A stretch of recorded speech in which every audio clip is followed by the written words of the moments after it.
प्रिय भक्तों, आज के वीडियो में मैं आपको सुनाऊंगा श्री सत्यनारायण भगवान की कथा का पंचम अध्याय। श्री सूत जी बोले, हे ऋषि मुनियों, मैं और भी कथा सुनाता हूँ।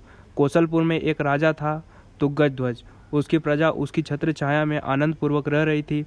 राजा तुंगध्वज अपनी प्रजा के सुख दुख का बहुत ध्यान रखता था, लेकिन एक बार उसने भी सत्यनारायण भगवान का प्रसाद ग्रहण नहीं किया।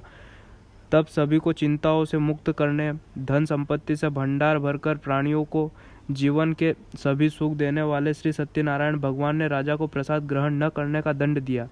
एक दिन राजा जंगल में हिंसक पशुओं का शिकार करने निकला था। तेजी से घोड़ा दौड़कर शिकार का पीछा करते हुए वह अपने सैनिक से अलग हो गया और देर तक हिंसक जानवरों का शिकार किया।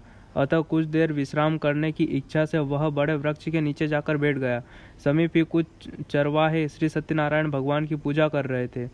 राजा ने उसके पास से गुजरते हुए सत्यनारायण भक्तों को नमस्कार नहीं किया। चरवाहों ने राजा को पूजा के बाद प्रसाद दिया तो राजा ने उन्हें छोटे लोग समझकर प्रसाद ग्रहण नहीं किया और घोड़े पर सवार हो अपने नगर की ओर चल दिया। राजा जब नगर में पहुंचा तो देखा कि उसका सारा वैभव तथा धन संपत्ति आदि नष्ट हो गया। श्री सत्यनारायण के प्रकोप से राजा निर्धन हो गया। तब राज ज्योतिषी ने राजा से कहा, महाराज, आपसे अवश्य ही भूल हुई है।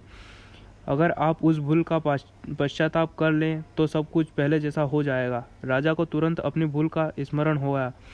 अतः मंदिर में जाकर राजा ने श्री सत्यनारायण भगवान से क्षमा मांगी और उनकी पूजा की। पूजा के बाद प्रसाद ग्रहण करने से श्री सत्यनारायण भगवान की अनुकंपा से चमत्कार हुआ। राजा का खोया वैभव पुनः लौट आया।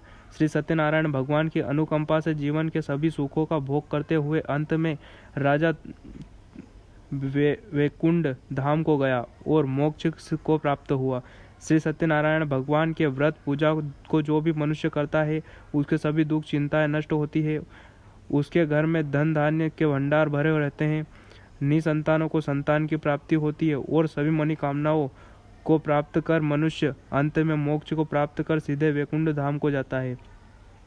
श्री सूत जी ने कुछ पल रुक कर कहा, हे श्रेष्ठ मुनियों, श्री सत्यनारायण भगवान के व्रत को पूर्व जन्म में जिन लोगों ने किया उन्हें दूसरे जन्म में भी सभी तरह के सुख प्राप्त हुए।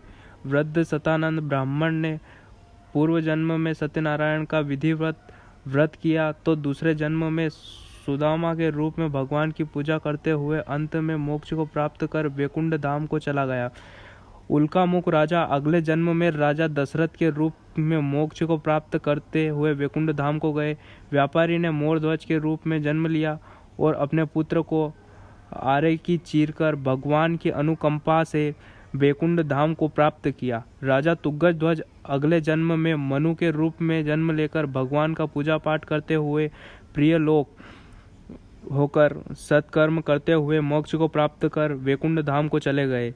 हे ऋषि मुनियों, श्री सत्यनारायण भगवान का व्रत और पूजा मनुष्य को सभी चिंताओं से मुक्त करके धन संपत्ति के भंडार भरकर अंत में जन्म जन्मांतर के चक्रव्यूह से मुक्ति दिलाकर मोक्ष प्रदान करता है।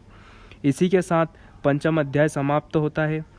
बोलो सत्यनारायण भगवान की जय हो। अगर वीडियो अच्छा लगा हो तो वीडियो को लाइक करो और चैनल को सब्सक्राइब करो और जो लाल लाल बेल आइकन दिख रही है उसको क्लिक करें ताकि आगे आने वाले वीडियो आपके पास पहुंच जाए।